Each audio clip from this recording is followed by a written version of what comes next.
Howdy, howdy, Sudevil here, and welcome to a video pointing out a new Dwarf Multiplayer guide for Total War Warhammer 2 done by eumaies, and it has some stuff in there by A-Move Hacker, who is an amazing Dwarf player, plays a ton, and I've seen some stuff on the forums. This guide was produced and put out before the new patch, but I'm assuming at some point it'll be updated. I had a little chat with eumaies to make sure he's okay with me pointing this guide out. I know we have tons of stuff, tons of testing, and we're talking about doing a guide as well in a different context than this, really much more data-based rather than overview. But this is a fantastic guide. I love the read and highly recommend you guys go and find it. I will put the link in the description. Is a Google Doc. You can see the Google document up here. If you want to pause, you could probably even just type it out.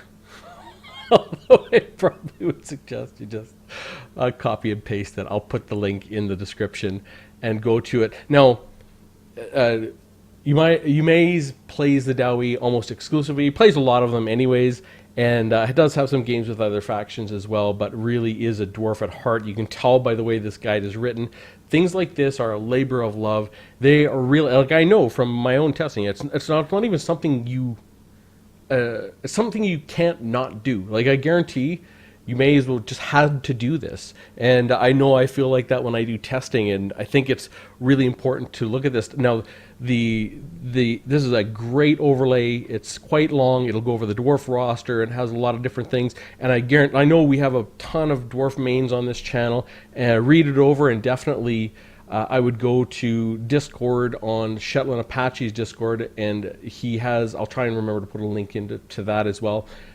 He has it posted up there, but I'm sure you just be willing to just make some comments in the comments here, and if there's things to add or builds or anything like that, I'm sure he would love the feedback. I've seen some of his conversations in the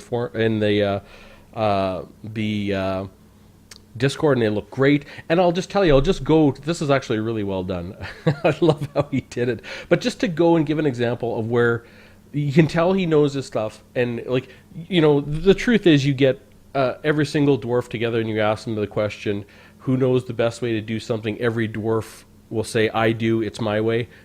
This is how dwarfs are, and this is how dwarfs should be. So there will be some differences in the way things are considered and builds and etc. But the core of this is right, and the reason I say this is I look at Iron Drakes and what he said on flamethrowers. Now, this is 100% correct, and you would only know this if you've really played with them, because Iron Drakes with flamethrowers are devastating against highly armored infantry. So this is where he said it's a solid unit. Their weaknesses are low range and bad line of sight. Yep, inability to shoot over friendly units. That is actually, they hit friendly units all the time. Their value is they are relatively cheap, have plenty of ammo, are very durable, and do significant damage against both armored elites and unarmored chaff, which is really, they will plow through swordmasters and things like that. While they also reduce enemy leadership, so you can rarely afford more than one or two, and it's not that you can't afford them in terms of their gold costs, it's in terms of having too many in your army can be problematic. But, you know, there are some builds where you might be able to do it. I have a build with 4, but you only need 1 to take advantage of the leadership effect, because it has that burnt effect. You don't really want too many of them, because their line of sight issues make it hard to set more than 1 or 2 up to do good work. Yeah, the build where I have 4 is a very special build where I have 2 Thanes with that reduction to fire resistance, and so it's a very, I don't know, a very specific build. They are handy versus both low leadership and light infantry, slow heavy infantry, and enemy archers who stray too close. This is just a good overall description of Iron Drakes for someone who has never played the Dawi, who might look and say, oh, they're probably just good at burning up chaff because they aren't armor piercing. But Iron Drakes have some of the highest DPS, damage per second, in the game for range. They are unbelievable, and you guys who've stayed with me and done the testing know this. So anyways, I would highly recommend you go and read this document, and you know, whether you're learning to play the Dawi and want some reference points, whether you are a seasoned vet with the Dawi and you would like to contribute or to think about the Dawi in a different way. We all know that, I say this in my testing all the time, that it's just one piece of the puzzle, this testing that we're doing. It's not everything, and this is the same way. This is actually a nice overview, but it is a overview.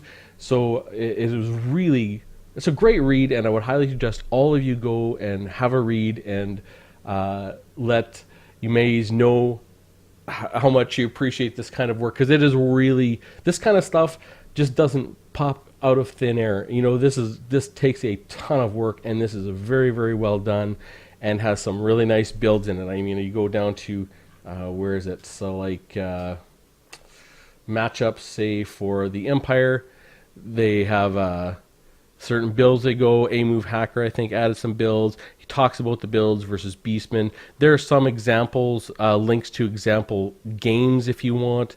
You know, Chaos build. You know, you can kind of take a look at these builds, and they're a fantastic reference, and they're easy to get to everything. This is just, I just love the way this is put together. Anyways, quick video to point out this fantastic dwarf guide for Total War Warhammer 2 multiplayer.